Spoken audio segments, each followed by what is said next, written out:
Seguimos con el apartado 5 del tema 4, en el que vamos a explicar cómo varía la constante de equilibrio con la temperatura, porque hemos dicho muchas veces, he insistido muchísimo, en que la constante de equilibrio solo cambia cuando cambia la temperatura. Por lo tanto, vamos a verlo.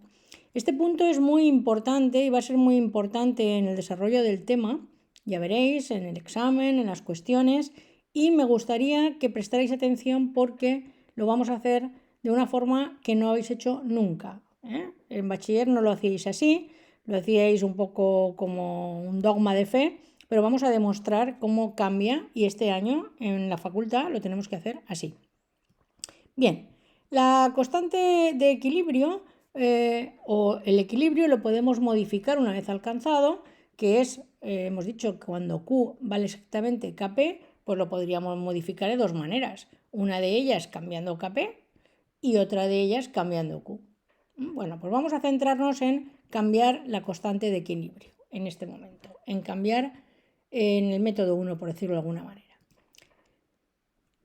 Solo vamos a cambiar la temperatura. Todas las demás cuestiones, tanto la presión como las composiciones como lo demás, va a permanecer constante.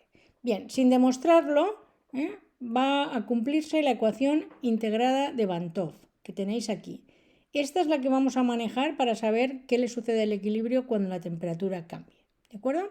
Bien, Kp sub 2 y Kp sub 1 son el valor de la Kp a la temperatura 2 final, el valor de Kp a la temperatura 1 inicial. No significa que la 2 y la 1 tengan que ser más grandes y más pequeñas, ¿de acuerdo? Ya veremos ahora cómo lo hacemos.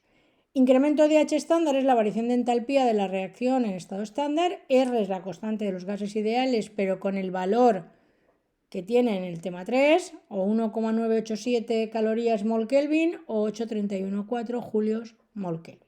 Es decir, dependerá de cómo hayamos puesto la entalpía cuando hagamos cálculos.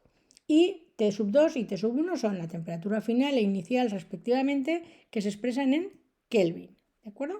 Bien, esta ecuación, de nuevo, como he dicho antes, solo vale para K sub P. No podemos poner en el cociente K sub C2, K sub C1. Bien, el cambio de temperatura a volumen constante no es objeto de este curso, por lo tanto, siempre vamos a hacer cambios de temperatura a presión constante. Bueno, acabamos de decir que la ecuación se llama la ecuación de Bantoff, pues este es el científico Bantoff, que os lo he puesto simplemente para que empecemos a tener un poquillo de cultura. Fue el primer premio Nobel de Química en 1901, ¿de acuerdo? A todos sus descubrimientos sobre la dinámica química y la presión osmótica.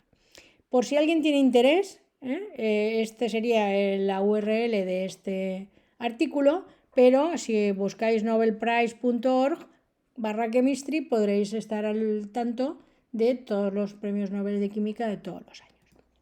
Bien, ¿qué consecuencias tiene la ecuación de Bantoff? Es decir, ¿cómo cambia la constante de equilibrio con la temperatura?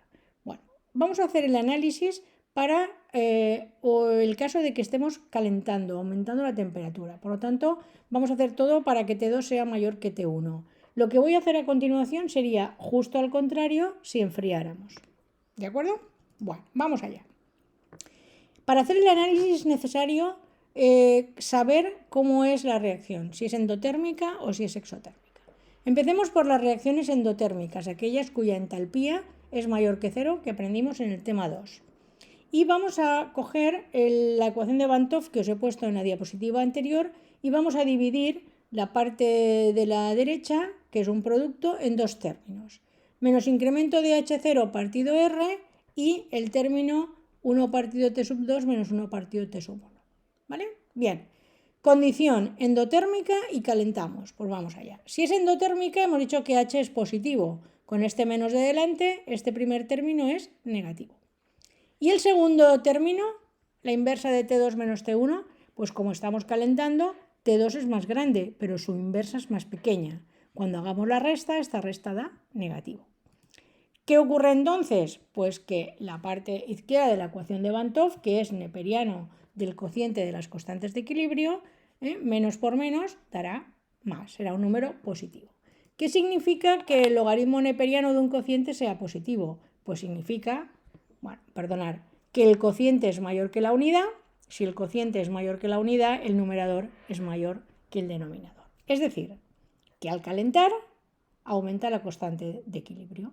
Bien, pues este sería el efecto que tiene un aumento de temperatura sobre una reacción endotérmica. ¿De acuerdo? Demostrado.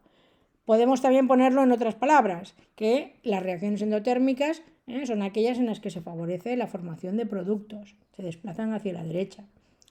Por lo tanto, se favorecen al calentar. Pero estas dos conclusiones no quiero que las sepáis de memoria, quiero que sepáis deducirlo a partir de la ecuación de Van 't Hoff. ¿Qué pasaría en el caso de las reacciones exotérmicas, que son aquellas cuya entalpía es menos que cero y calentamos? Volvemos a los dos términos. Ahora fijaros, al ser exotérmica, H es negativo con el menos de delante, todo el término es positivo. Como seguimos calentando, T2 es más grande, la inversa más pequeña, esta resta sigue siendo negativa. ¿Qué sucederá en la ecuación de Van 't Hoff para el neperiano? Pues más por menos nos dará menos, negativo. Cuando el logaritmo neperiano es un número negativo es porque el cociente es menor que la unidad. Luego, el numerador es más pequeño que el denominador. Por lo tanto, si la reacción es exotérmica y calentamos, K sub P disminuye. Muy bien, pues en ese caso podemos decir que las reacciones exotérmicas, cuando se calientan, se favorece la formación de reactivos. O bien, si quisiéramos ir hacia productos, pues lo que deberíamos hacer en una reacción exotérmica es enfriar, no calentar. Bien, ¿y qué sucedería si una reacción química, esto es una hipótesis, no fuera ni endotérmica ni exotérmica, es decir, su valor de entalpía fuera cero? Esto es muy raro, pero bueno, vamos a analizar qué podría pasar. Bueno, pues entonces el primer término de la ecuación de Van 't Hoff, si la entalpía es cero, valdría cero. Si estamos calentando, igual que antes, el segundo término es negativo. ¿Qué pasaría con el neperiano? Pues que nos daría cero. Cero por cualquier cosa, cero. ¿Qué significa que el logaritmo sea cero? Que el cociente vale 1. Y si el cociente vale 1, significa que la constante, aunque calentemos o enfriemos, es igual en el estado inicial y final. Es decir, que aunque calentemos, la Kp permanecerá constante. Este es muy raro, pero es el único caso en el que la constante de equilibrio no cambia con la temperatura, que la entalpía de la reacción valga cero.